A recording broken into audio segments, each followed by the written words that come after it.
Locomotive Company at their Richmond works. At 117 years old, it is the oldest operating piece of equipment we have in our collection.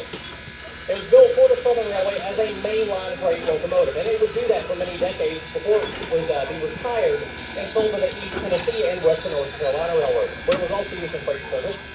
Eventually, in the 60s, the Southern Railway would reacquire the locomotive for use on their mainline steam excursion program. And it pulled those for a number of decades before once again being retired in favor of larger and more powerful steam locomotives. So the successor Norfolk Southern Railway would donate the locomotive to us in 1999. We started a restoration on it in 2001, and that restoration was completed in 2011. We've been using it here ever since. This locomotive is a 280 consolidation, meaning it has 2 small pilot wheels in the front, 8 large drive wheels in the middle, and no trailing wheels under the cab and firebox.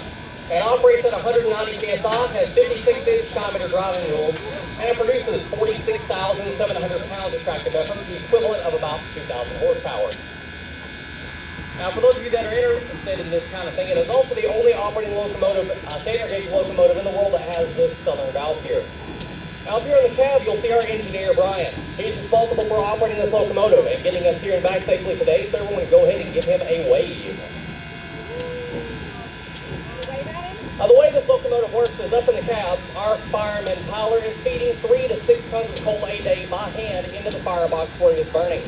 On the front side of the firebox, there are a series of tubes that run the length of the boiler. Those are called the flues. The hot gases from the fire travel through the flues and then up and out the stack. Surrounding the flues and the firebox is water. That water is heated by those hot gases and converts to steam. Steam, of course, does expand, raising the boiler pressure, in this case, up to 190 psi. When Brian opens that throttle, that steam is channeled down into these large cylinders that sit on either side of the engine. Inside those cylinders is a large piston the steam is pushing on either side of. Those pistons are connected to the rod you see on the side of the engine, and those rods are, of course, connected to the driving wheels. So as the piston is being moved in and out, it is rotating those rods, therefore turning the driving wheels and propelling the locomotive.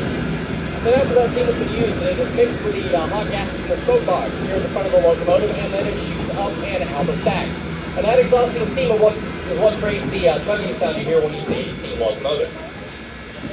If you look up at the cab again, now that we're facing the opposite direction, you'll see our fireman Tyler. He's responsible for feeding that coal as well as maintaining the water level to produce all the steam needed for this locomotive to operate. So give him a wave as well.